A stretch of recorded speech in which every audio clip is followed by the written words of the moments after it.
దేవుని స్తోత్రంలో దేవుని బిడ్డలారా అంతా క్షేమంగా ఉన్నారండి.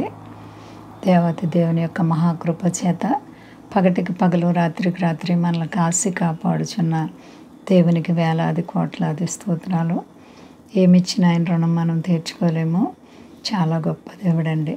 అంతా బాగున్నారు కదండి. ఈరోజు దేవుని వాగ్దానం కీర్తనల గ్రంథము 138 అధ్యాయము 7వ వచనం. నేను ఆపదలలో చిక్కుబడి ఉన్నను, నీవు నన్ను బ్రతికించెదవు. దేవునికి స్తోత్రం. హల్లెలూయా. ఎంత గొప్ప వాగ్దానమో చూడండి. మనం ఆపదల్లో పడి ఉన్నప్పటికీ, మనము చిక్కుల్లో శోధనలో కష్టాల్లో కూరుకుపోయినప్పటికీ మన దేవుడంట మనలను బ్రతికించే దేవుడు అంటండి.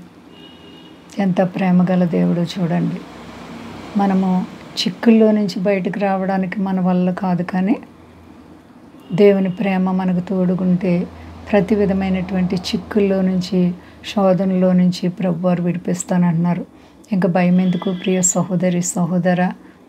నీ మనస్సాక్షిని దేవునిపై స్థిరముగా నిలబెట్టుకో. నీవెలాంటి ఆపదల్లో చిక్కుబడిపోయినప్పటికీ దేవాతి దేవుడు నిన్ను వాటి నుంచి విడిపించి సంరక్షించి బ్రతికించి నీకు సహాయం అందించే దేవుడు. నీ కష్టకాలంలో నీకు తోడై ఉండే దేవుడు అండి. ఎంత గొప్ప దేవుడో చూడండి.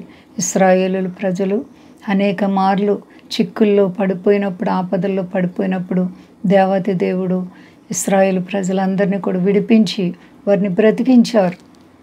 కాబట్టి మన జీవితాల్లో కూడా దేవాతి దేవుడు అద్భుతమైనటువంటి మేలు చేయడానికి ఇష్టపడుతున్నారు. నమ్మకత్వం ఉందా? నీ విశ్వాసాన్ని కాపాడుకో. ప్రార్థన జీవితాన్ని కలిగి ఉండు. ఎటువంటి శ్రమైన విడుదలైపోతుంది. ప్రియమైనటువంటి బిడ్డ, దేవునిపై నువ్వు ఆధారపడు. శోధనలు సహించేవారు ధన్యులు. ఒకవేళ చిక్కులు సమస్యలు వస్తున్నాయేమో, నీవు శోధనలు గుండా వెళ్తున్నప్పుడు దేవునికి ఇంకా దగ్గర అవుతున్నావు. ఆయన నిన్ను ప్రేమిస్తున్నారు.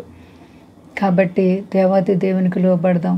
ఏ విషయంలో భయపడకండి. అంతా క్షేమంగా ఉన్నారండి. ప్రార్థించుకుందాం. ప్రేమ నమ్మకమైన మా తండ్రి, గొప్ప దేవా, నీ ప్రేమకు అంతం లేదు ప్రభువా. పగటికి పగలు రాత్రికి రాత్రి మమ్మల్ని కాపాడుచున్నావు. అవును తండ్రి, ఆపదల్లో మేము చిక్కుబడిపోయినప్పటికీ నీవే మమ్మల్ని బ్రతికించి ఆదరించి సంరక్షించి కాపాడుచున్నందుకే స్తోత్రాలు, వందనాలు. ఆత్మాభిషేకాలు ఇవ్వండి తండ్రి. మా దేశాన్ని, దేశ నాయకులను కాపాడండి. మా దేశ ప్రజలందరినీ రక్షించండి. మీ దాసులను దాసురండ్రలను కాపాడండి. కష్టాలు బాధలు ఉన్న బిడ్డలకు విడుదల ఇవ్వండి. విదేశాల బిడ్డలను కాపాడండి. యవనస్తులను కాపాడండి. ఎవరికి సమస్యలను విడిపించండి. మీ రెండవ రాకడ ఆసనం అవుతుంది. నిజమైన సిద్ధపాటి మహిమ పొందండి. శక్తి గలేసైనామని అడుగుచున్నాను తండ్రి. ఆమేన్. అందరికీ వందనాలండి. మా కొరకు పరిచయం కొరకు అందరూ ప్రార్థించండి. ప్రభువారు మిమ్ములను, మీ బిడ్డలు, మీ కుటుంబాలను దీవించి ఆశీర్వదించునుగాక. ఆమేన్.